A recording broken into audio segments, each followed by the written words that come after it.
Good afternoon. As you realize from the previous speakers, I have a very easy job. I mean, just open your wallet, and that's it. But before I go into what I want to say, Gabi, I want to say I agree with every word you said. And in fact, your concerns about liberal arts education in Israel are very much in my mind. I'm not going to talk about that today. You did a very good job at that. But it's something that should be addressed and will be addressed. And Menahem, I'm not bringing resources to the table, surely not today, but let me tell you that I'm bringing resourcefulness to the table. And that's an asset that it's worth at least as much as resources.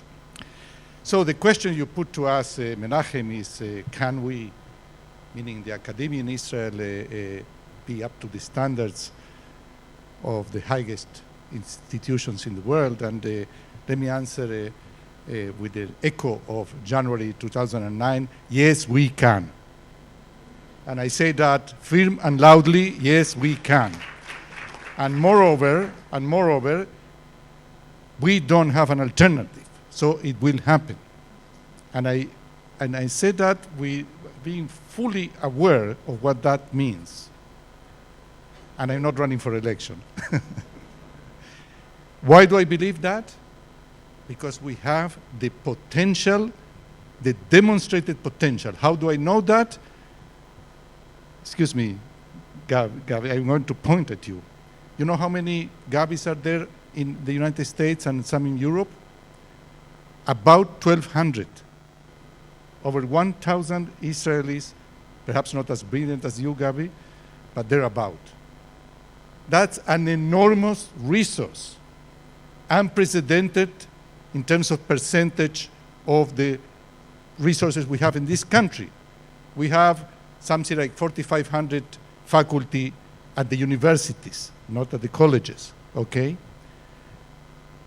25% on top of that are abroad, young, having gotten an education at the best universities in the US, and most of them, and there is a research about that, they teach in the 40 top institutions in the US. If we manage to bring back in the next 5 years, and we are working on a plan for that, if we manage to bring back half of them, perhaps that's very pretentious, it is, but that's our future. Then we will have done the first and most important step towards bringing the higher education system to where it should be. Because, when I say should, because we have proven that we can produce the talent that is elsewhere now. But, she is a product of our system. Okay, so we can produce it, we have to bring it back, that can happen. So that's the reason I'm optimistic. The other thing that the other reason I'm optimistic is because we have here the tradition of a research and academic excellency. That's something that cannot be taken for granted. Most institutions in the world of higher education don't have that tradition. You can put up a university in no time. The buildings, the faculty, the students, the budget, but to have the tradition, and that's, that takes so many facets within the university, with the promotion system, et cetera, et cetera. It's like, when you go to Oxford, and I'm sure that many of you have done that, and you visit the place, you tour the place, and you take a guided tour, and the guide shows you this and that, and then, there's always a tourist that asks, tell me, how come that you have such a fantastic grass here, so well kept? And so they tell you, no problem, you plow the land, and you plant the seeds, and then you wait for 800 years and you have that. Meaning, you have to keep it up for a long time to cultivate that tradition. We have that still. So the talent, the potential, the tradition are there. We have the potential, but we are not there now. And we are just emerging from a decade-long crisis that some of it was described here before me. And I won't go again through reciting all the symptoms of that crisis that are really appalling for us in terms of, the decline in the rankings, the number of students per faculty, the aging of the faculty. That's, in my view, perhaps the worst and most worrisome symptom. Because, the productivity curve is very clear. It peaks in different sciences at different times, but not when you have as much gray hair on your head. So that's very clear. So yes, we are there emerging from a crisis. What should we do about it, aside from complaining in every opportunity? I don't like to complain. We have to take responsibility in our hands. For too long, Israeli academia played the role of the victim, kind of the battered wife, going and begging for handouts, and doing that, and I'm fully aware of what I'm about to say, doing that with arrogance. That doesn't go. It doesn't work. That's not the way to have a standing in society and in the political arena. That's not the way to ask for more resources. That, yes, we need more resources, and I will come back to that. But that's just one of the factors that you need in order to have an institution as we need it. So what are we going to do about it? Well, we are going to put our house in order. I don't have the moral stand to ask anything from anybody if my house is not in order. And my house, our house, is not in order. I said that we are going to. No, we already started. And for those of you that are following the developments, a few weeks ago, we signed an agreement ensuring transparency. You spoke about transparency. Transparency takes many facets. And if we get public money, as we do, we need to be transparent to the public. Where does that money go to? And after years of arguing, with the treasury and that, we are going to have transparency. The second requirement is we need to have a dialogue and a cooperation within our house between all the parties to the system, the faculty, the unions, the universities, the colleges, the institution I head of, and so forth and so on. There was a rift, there was constant bickering and fighting, infighting, and so forth and so on. We demonstrated that we can do it. A week ago, we achieved an agreement with the unions, with the faculty unions, so that they are ready to essentially renounce to some of their salary in exchange for a matching from the government, and all that will go to the institutions. And Menahem, the president of the Hebrew University, was the first to sign an agreement a few days ago. And I congratulate you for that, Menahem, because it's really a precedent.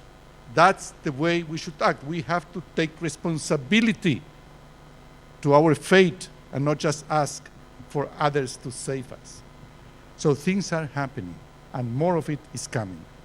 I'm happy to report to you that this Sunday, at the cabinet meeting, the government, I was asked to present, it was the opening of the academic year, this Sunday, and I was asked to make a presentation about the state of Israeli universities and so forth. After a long negotiation, I was allocated 15 minutes, which is not bad. And it started at 10 in the morning, and the discussion about this ended at 1 in the afternoon. 3 hours of discussion in the government, purely about the future, and not because there was some strike or some crisis and so forth, so the government had to take action. No, it was discussing the big issues that lay ahead us for academia. I think that that's also unprecedented. I can tell you, for 3 years I sat in the government. We never had a discussion like that before, We had discussions about the higher education system, but always confrontational. Always. So something is changing. The system is ripe for a change. There is an expectation out there that indeed we will do it. And I'm telling you, we are going to do it. Now, it's hard. There are issues ahead of us that are the legacy of the past. Take the pension system. And I'm not going to go into the details, but we have an enormous indebtedness because of the pension system, and we have to come to an accord to solve it. We are going to do it. The fact that it's complex and difficult doesn't mean that you cannot tackle it. We have to tackle it, and the sooner the better. So we have to clear up the road, the path from these legacy issues and march forward. We need a new budgeting model. The budget is not just a system of distributing money. The budget is first and foremost a way to incentivize what you want to incentivize: academic excellence, research excellency, teaching excellency, and so forth and so on. And you can do it. We will need to use some of the indicators that you were referring to before. I mean, these indicators are not just to provide a ranking. I mean, those indicators, in my view, should be a way to link them to budgeting and therefore incentivize what you want to incentivize. Okay, so that's one of the things we're going to do. We want to create academic centers of excellency, and link to that the program to bring back talent and brain from abroad. Okay, so we don't want to bring back people so that they will be distributed thinly and randomly across institutions just because this or that institution happened to know this or that guy. We want to concentrate, to have a critical mass in academia, in research, not in all disciplines. In many of them, you need a critical mass. There are externalities, there are economies of scale to that.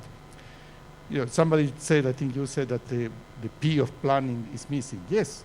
Literally, there was no director of planning at our institution, but that's a detail. Sorry? Sure. So anyway, but I don't like planning in the Stalinist sense. I like planning, which means, first of all, policy setting criteria, and having an incentive systems that lead the institutions towards those objectives that you set up in your policy. Anyway, I could go on and on and on. I don't want to do it because I'm going to be hit by the chairman here. But let me tell you that I'm extremely optimistic about the possibilities of doing that. I know we can. There is a new generation of presidents at the helm of the universities, and they are more or less of the same mind. And the politicians are willing to listen, among other things, because we don't appear as beggars to their door. So let's do it.